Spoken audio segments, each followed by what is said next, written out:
do Senhor, meus amados queridos irmãos. Nós estamos juntos para o comentário da lição número 2 da classe dos jovens da nossa escola bíblica dominical, o terceiro trimestre de 2017. O assunto desta lição, do dia 9 de julho de 2017, é preguiça, desperdício de tempo. Lembrando que estamos estudando essa revista que trata do tempo para todas as coisas, aproveitando as oportunidades que Deus nos dá. E eu tenho comigo hoje também nosso companheiro irmão Robson, evangelista Robson, que vai estar junto conosco, meditando aqui nesse assunto. Paz do Senhor, Robson, tudo bem? Paz do Senhor, pastor, tudo bem, graças a Deus.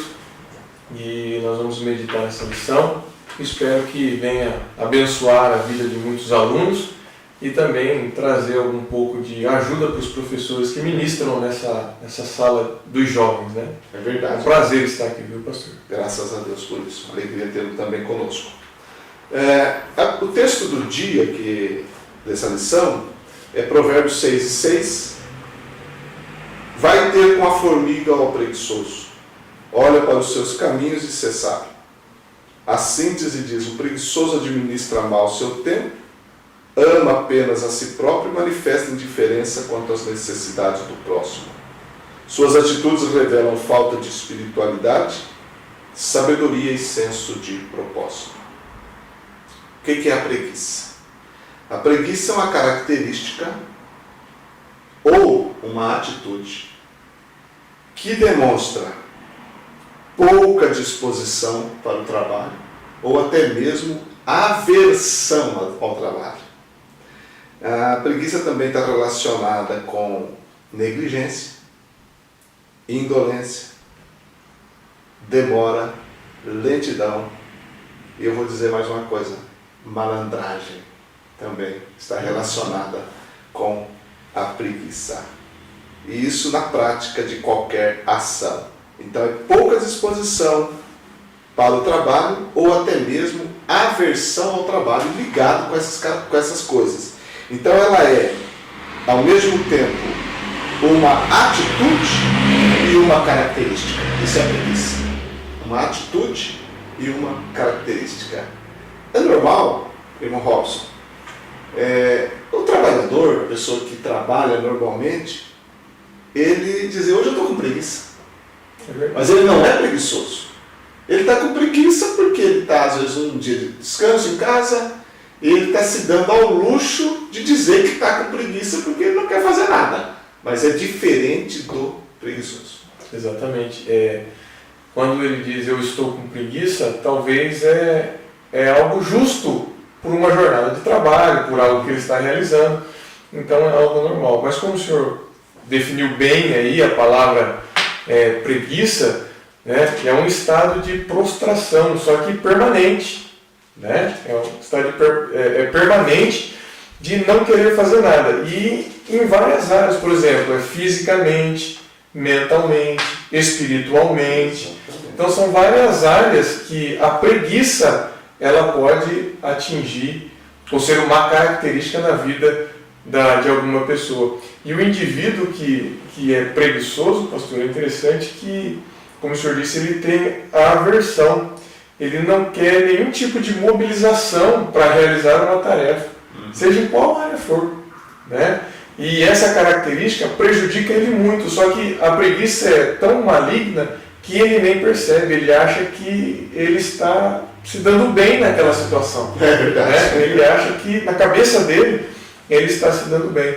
Só que a preguiça, quando nós vamos para a Bíblia, nós vemos que ela é um pecado.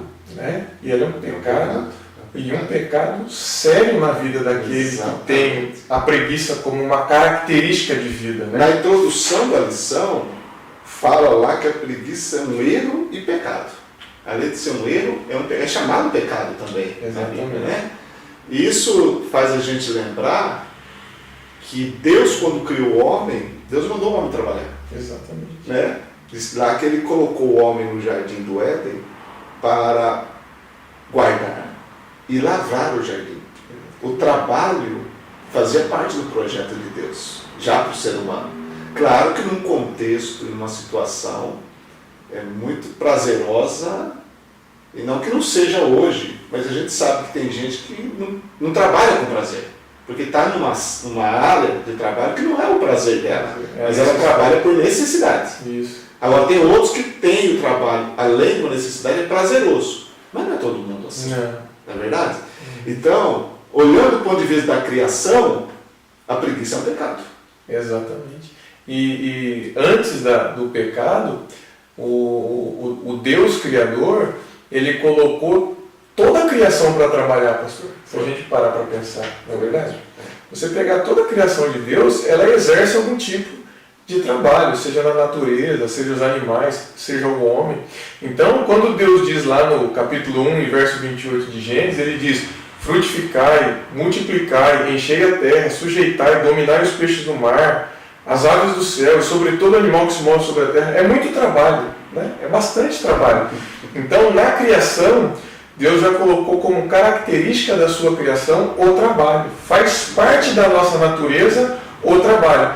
Então, se faz parte da criação da nossa natureza o trabalho, a preguiça não faz parte da vida do homem. Não. E como você citou, é um pecado, então afeta, é uma coisa também espiritual, porque o próprio Deus, que criou o homem à sua imagem, à sua semelhança, ele trabalhou.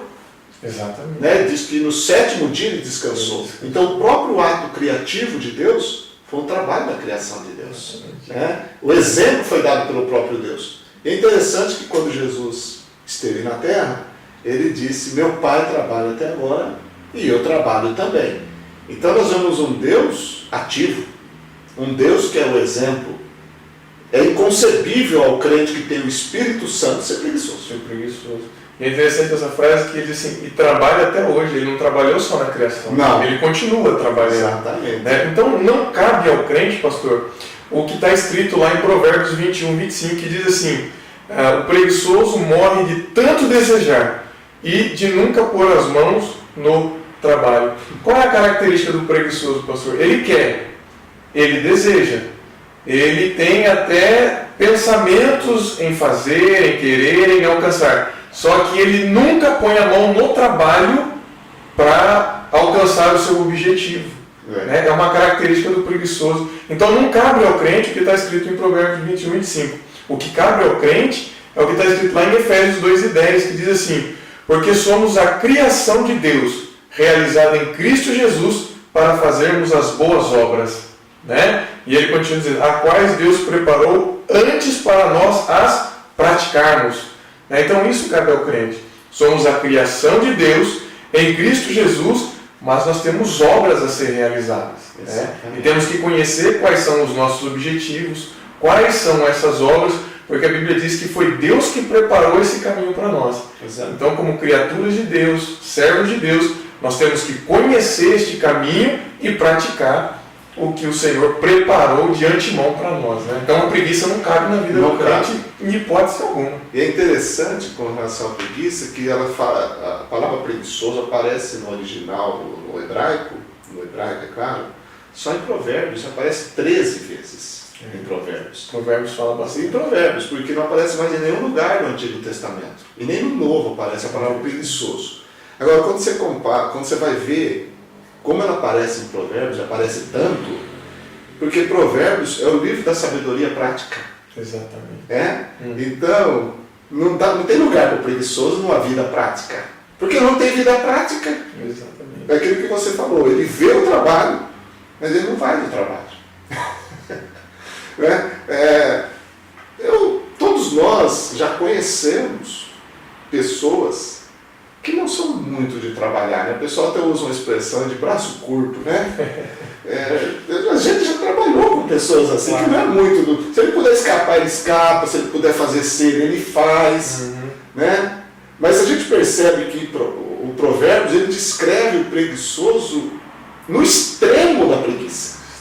Né? Esse quadro do preguiçoso é o extremo da preguiça. E um outro aspecto também, como eu disse que nós, na nossa vida, a gente já conheceu gente que não é muito do trabalho, mas o próprio livro de Provérbios relaciona o preguiçoso dos seus relacionamentos com o próximo. Além de ele fazer mal para si, ele faz mal para os outros também.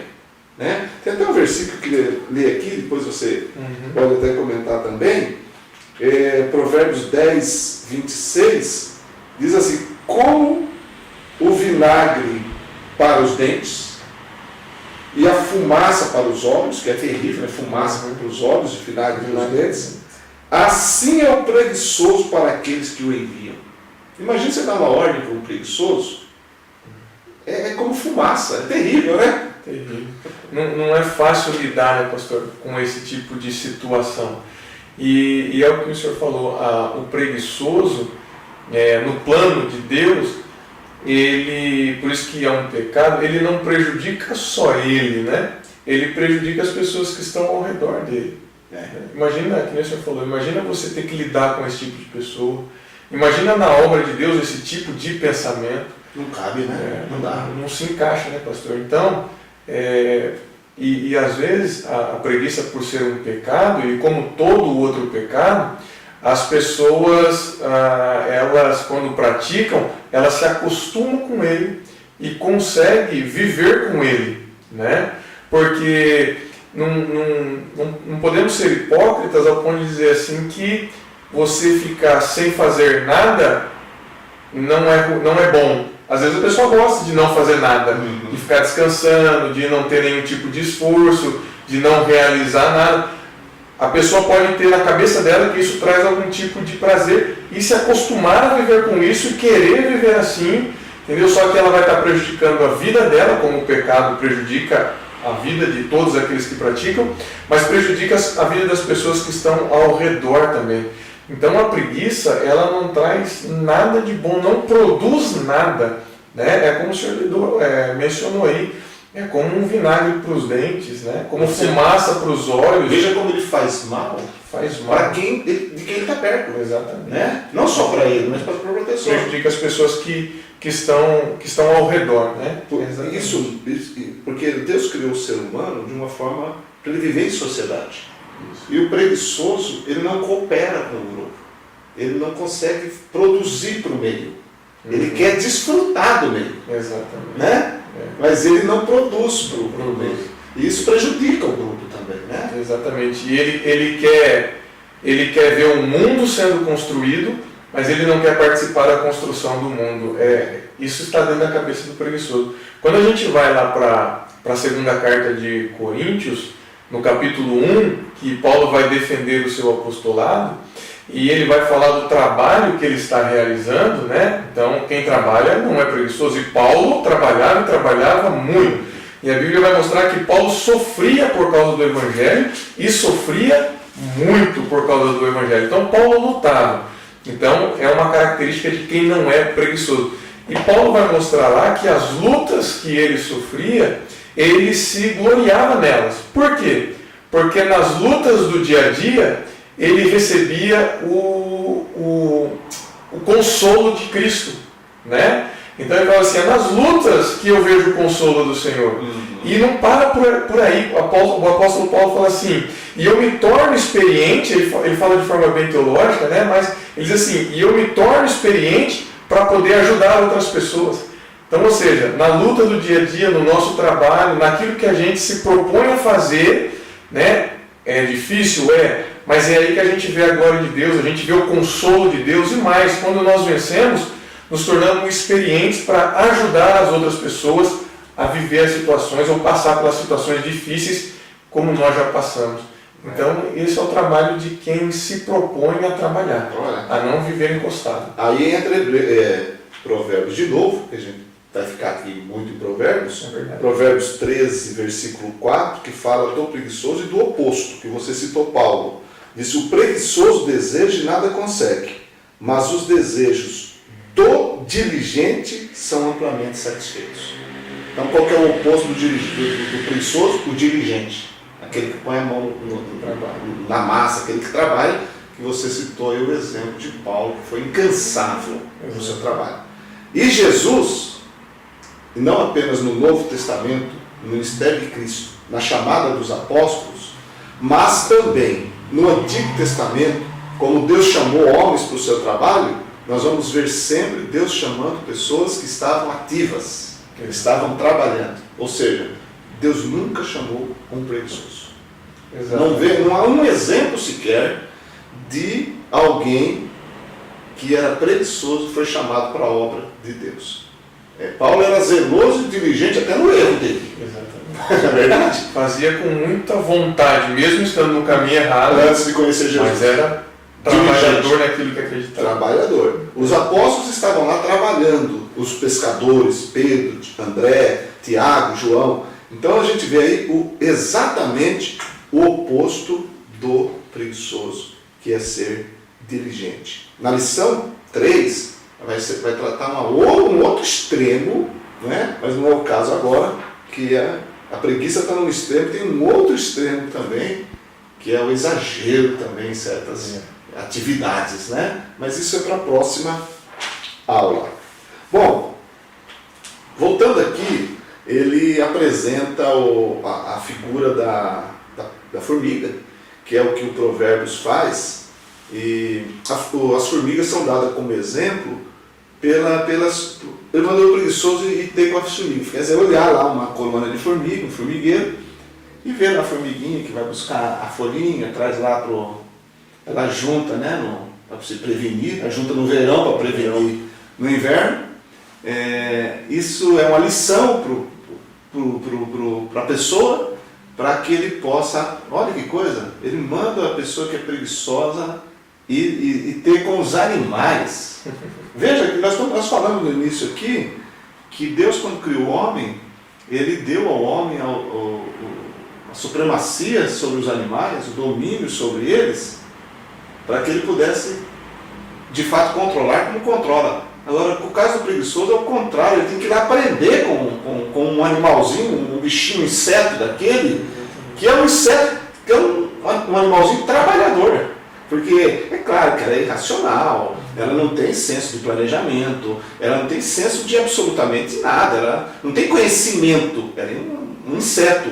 Mas as lições que são tiradas dali, de labor, de através do seu instinto, poder reservar o seu alimento, para poder ter o que dispor no momento em que vai chegar o inverno, ela não vai poder recolher mais, né? Então, o que quer dizer? Manda um homem se incentivar, se estimular um inseto. Olha a condição que o preguiçoso que Deus coloca o preguiçoso.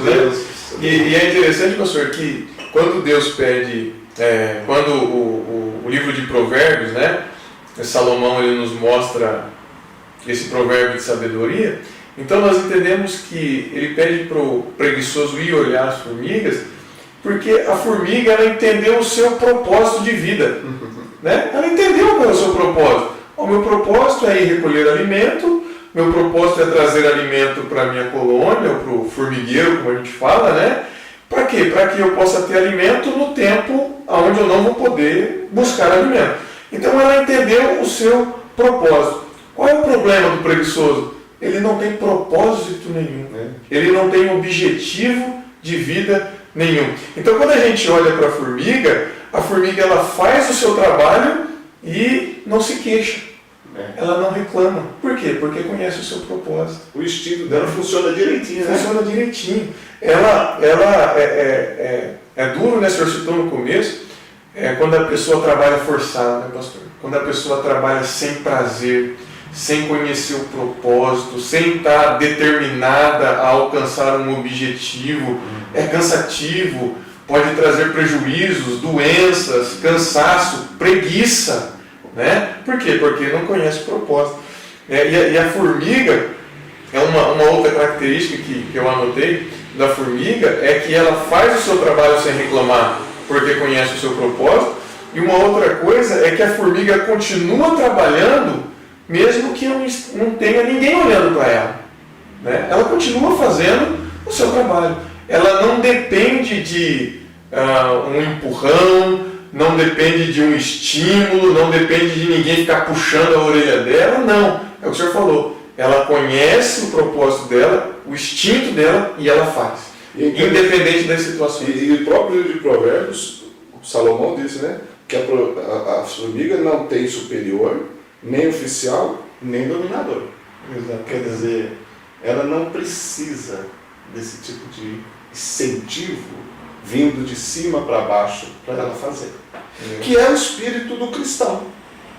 Quando você citou Efésios, o apóstolo Paulo, quando ele dá as determinações aos servos, lá no capítulo 6 da carta aos Efésios, ele diz que os servos devem servir aos seus senhores como se servissem ao próprio Senhor Jesus Cristo. Isso. E não servir apenas na frente dos olhos, para agradar aos homens, mas para agradar a Deus.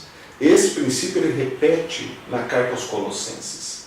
E a gente sabe que naquela época, não que a Bíblia estava provando a escravidão. A Bíblia está sendo escrita para um povo que vivia aquela realidade. Né? Então existiam servos cristãos que foram libertos por Cristo, mas eram servos, né? Socialmente falando.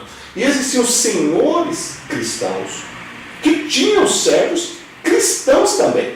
E a Bíblia tanto dá orientações para um, quanto orientações para outro. Mas a grande questão é justamente servir não só pela aparência e para agradar aos homens. Eu já trabalhei em empresa, me lembro, na minha adolescência, comecei muito cedo, a gente trabalhava no chão da fábrica e era muito comum o pessoal trabalhar na hora que o encarregado estava olhando. Na hora que ele virava as costas, o pessoal fazia assim. Isso não mudou, né? Não. Continua, né? Eu já não sou mais um adolescente, meu tempo lá da fábrica já passou, mas eu me lembro disso. Mas isso acontece ainda no meio das indústrias, das empresas, porque o pessoal está preocupado muito com o que está vendo. É aquilo que você falou, a formiga não, a gente usa essa expressão, não está preocupada como se ela tivesse esse tipo de coisa. Mas é só para ilustrar a realidade, é que ela de fato não depende de nada disso. E não está preocupada se está molhando ou não está. O que ela tem que fazer é cumprir o propósito dela. Cumprir o propósito dela. E eu acho que é isso que nós temos que entender. Por exemplo, um jovem, né? Uma lição para jovem. Então, qual é o propósito da vida de um jovem? Não é honrar a Deus, assim como de todos, né, pastor? Mas falando para os jovens, não é honrar a Deus. Então, eu tenho esse propósito. Então, em tudo aquilo que eu vou fazer, eu tenho que entender que eu tenho que honrar a Deus. Ele tem um objetivo, e quando a gente tem um objetivo é muito mais fácil. O problema é quando a gente não pensa num objetivo. É igual o senhor citou o exemplo da empresa, né? Quando o funcionário está lá e ele está lá simplesmente para fazer o que mandam ele fazer, ele não sabe o propósito daquela empresa, o objetivo daquela empresa, o que ela faz de verdade, quais são os benefícios que ela traz. Então, para ele, se é mudar uma caixa de lugar, é mudar uma caixa de lugar. Então, ele não tem objetivo, não tem propósito, aquilo cansa, pastor. Exato. Aquilo cansa. Porque ele não conhece o benefício, o propósito daquilo, os objetivos daquilo. Então, quando a gente não conhece os nossos objetivos, propósitos, a gente também se cansa, inclusive na obra de Deus. Verdade. Porque, como o senhor falou, tem gente, tem obreiros que só vai empurrado pelo pastor da igreja. Se o pastor não falar, é assim, meu filho, que você tem que fazer, ele não faz. Ele pode estar vendo uma coisa errada. Se o pastor não mandar, a coisa continua errada. É a proatividade de quem é trabalhador, né, pastor? Às vezes ele não precisa ser mandado por ninguém, ele sabe o que é certo, porque ele conhece o propósito, então ele vai e faz. Tem iniciativa. Tem iniciativa, exatamente. Aí entra um detalhe com relação ao preguiçoso, que além dele não ter motivação, ele perde oportunidades na vida. Porque as oportunidades aparecem e as pessoas perdem e às vezes querem até culpar os outros. Mas na maioria das vezes foi a própria pessoa que não aproveitou a oportunidade. E a preguiça é um problema muito sério que faz as pessoas perder as oportunidades que a vida oferece. E devemos lembrar sempre que a vida é curta. Exatamente. A vida é curta. Pastor, e essa questão de oportunidades, que o senhor levantou, que fala na revista, um exemplo bem prático, pastor, é você olhar os jovens hoje, Eu acho que os professores que estão nos ouvindo têm que alertar os nossos jovens, porque como a preguiça está fazendo os nossos jovens perderem oportunidades na vida. E uma coisa que eu vejo assim, pastor, que tem um poder terrível de fazer o jovem se tornar preguiçoso hoje, são as redes sociais. Né? Então, às vezes, o jovem, pastor, ele acorda numa rede social e ele vai dormir navegando em uma rede social o dia inteiro. E aí você vai ver que ele está observando e acompanhando a vida dos outros. Ele pega um canal, por exemplo, uma pessoa que ele gosta, um vídeo, e ele vai acompanhando essa pessoa, ou seja, ele está vivendo a vida da outra pessoa e esquecendo de viver a sua própria vida. Exato. E assim tem milhares e milhares. E isso está prendendo, aprisionando os nossos jovens, que se tornou um vício, e eles não vê outra possibilidade na vida, outras alternativas na vida. Então a vida dele é essa vida preguiçosa, é olhar os outros viver e esquece de viver a sua própria vida. E isso está uma coisa absurda, pastor. É mais um dos males do momento que a gente está vivendo, além de outros que infelizmente existe através dessa tecnologia maravilhosa, as redes sociais, a interação e tudo isso, que tem coisas muito boas, claro, a gente sempre fala sobre isso. O canal é uma delas. O canal. E agora, a pessoa tem que saber lidar com tudo isso. Exatamente. E você falou uma coisa muito certa. Muito jovem, o negócio dele é trancar no quarto, ou sentar no sofá e ficar acompanhando a vida dos outros. E não vive a sua própria vida. Ele vira um espectador da vida dos outros. Qual é o sentido de vida que tem? Teve um filme que eu assisti, pastor, não sei se o senhor lembra, um pouco antigo, chamava O Show de Truman. Não assisti. Ele era um ator bem conhecido, Jim Carrey, e era exatamente isso. Eles colocaram esse ator, né, na história conta que desde criança eles criaram um cenário para as pessoas acompanhar essa criança crescer até a sua fase adulta. Então eles criaram um mundo, Um reality show da vida dele. Para o Truman viver. E eu me lembro de uma das cenas, era um senhor dentro de uma banheira, comendo e tomando refrigerante, e ele passou a vida inteira daquele jovem, que já era um adulto, naquela banheira acompanhando a vida do Truman. Ou seja, ele estava vivendo a vida do outro e esquecendo de viver a sua própria. Estava dentro de uma banheira a vida toda, olhando a vida de uma outra pessoa. E é uma realidade hoje isso. É uma realidade hoje. Se nós não alertarmos, né? Se os pais não alertarem, os nossos filhos podem viver essa realidade. E os nossos filhos não vão saber viver nesta vida, né? Porque a gente aprende a viver vivendo, né? Lutando, lidando com o dia a dia. Né? E hoje a gente vê jovens medrosos, jovens que não têm iniciativa, jovens que não conseguem raciocinar sozinho. Por quê? Porque sempre viveu da opinião dos outros, então não consegue ter a sua própria opinião. Então os males que a nossa sociedade está vivendo hoje, que os nossos jovens estão enfrentando hoje. E aí eles são facilmente levados, e aí a gente vê o ingresso precoce nas drogas, né? Falta de convicções. Exatamente. Porque eles não têm convicções, eles vão pela cabeça dos outros, da maioria, e nós estamos falando de jovens dentro da igreja. Dentro da igreja. Não é verdade? Exatamente. Que eles não têm uma postura cristã. Não estamos blindados. Não, é verdade. Os jovens hoje eles não estão tendo uma postura cristã. Aliás, eu estava pensando esses dias, quando a gente está falando desse aspecto, que nós passamos várias gerações dentro da igreja, no caso assim, acompanhando a igreja do aspecto de vista, do ponto de vista denominacional, das Assembleias de Deus, tem aí seus 100 anos, um pouquinho mais, e algumas gerações já passaram. A primeira grande geração foi do grande avivamento, pessoas chegando, a igreja crescendo de forma extraordinária. Hoje a igreja continua crescendo, mas ela cresce muito também pela própria natalidade, pelos próprios crentes que vão gerando. Claro que vem pessoas que vêm agregando, mas não é como a igreja no começo, ela era uma rede que ela trazia muitas almas para o reino de Deus.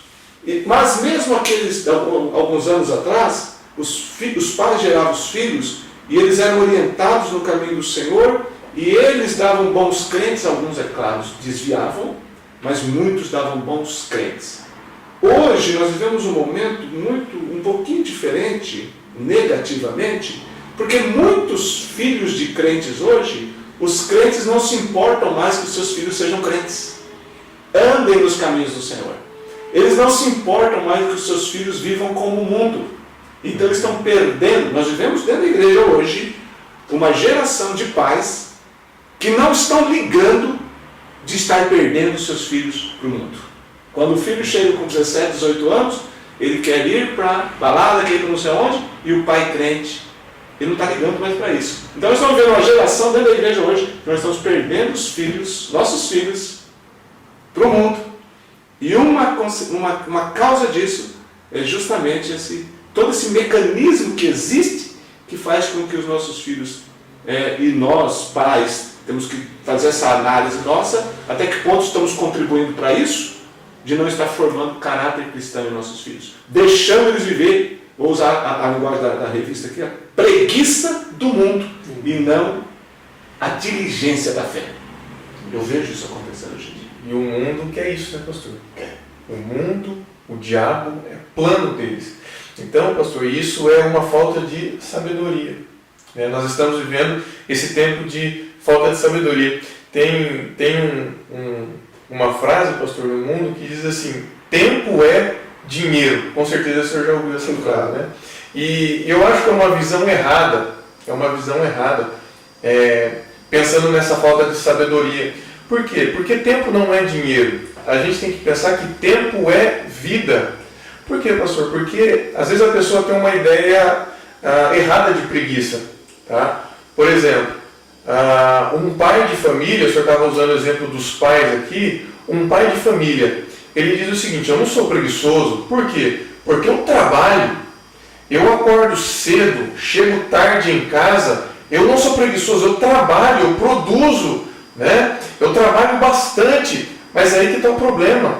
Quem disse que trabalho é só o que você faz para ganhar dinheiro, né? Então as pessoas têm que entender que a nossa vida é muito mais do que isso. Então às vezes ele trabalha, né? Ele traz o sustento para dentro de casa, mas ele é preguiçoso com relação à saúde, ele é preguiçoso com relação à criação dos filhos, é o que o senhor estava explicando muito bem. Ele é preguiçoso com relação à esposa dele, aos filhos dele, né? À casa dele. Exato. Então assim, ele trabalha para trazer sustento, mas nas outras áreas ele é preguiçoso. E aí a gente vive uma geração hoje, claro, estou falando aqui com todo cuidado para não querer ofender ninguém, mas uma geração obesa, de pessoas que não se preocupam com a saúde, uma geração onde o divórcio está se tornando uma coisa normal. Por quê? Porque ninguém cuida mais da sua família, porque nós somos preguiçosos nessa área.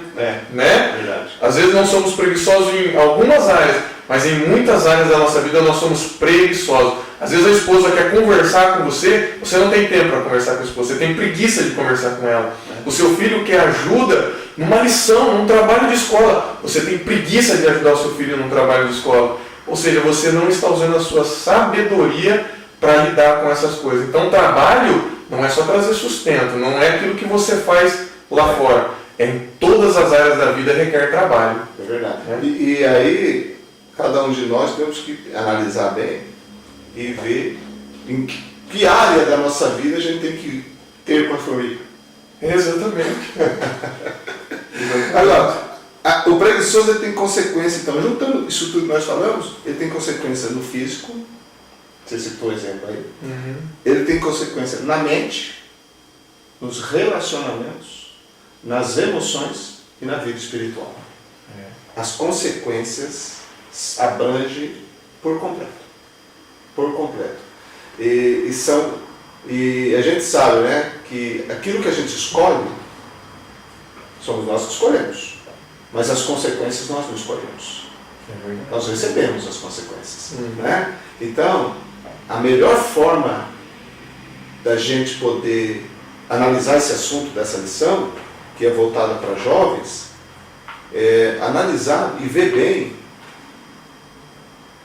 o que nós estamos produzindo, como nós estamos vivendo. E você falou, e é verdade, o homem foi criado para a honra e glória de Deus. Temos que viver para a glória do Senhor. E ninguém glorifica a Deus vivendo de forma indolente, negligente, esperta, né, no sentido de malandra, né, passando a perna nos outros e só vivendo às custas dos outros, né? Exatamente. Não se pode viver assim, porque não foi para isso que Deus nos formou. E a reforma protestante trouxe em si, até Martinho Lutero, ele dizia sempre o seguinte, que nós glorificamos a Deus naquilo que nós fazemos. Nós não glorificamos a Deus apenas quando nós estamos na igreja prestando culto.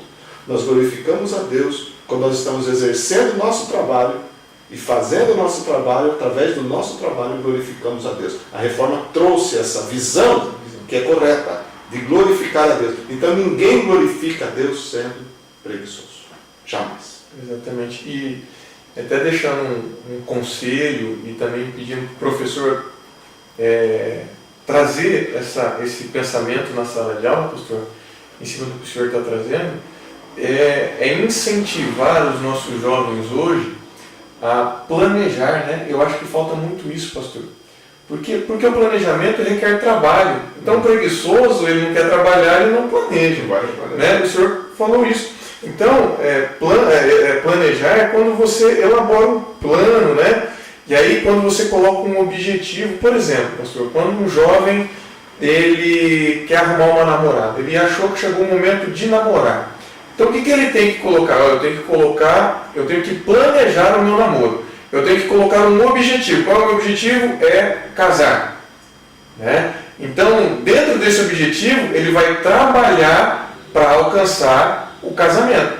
Então, qual é o problema hoje?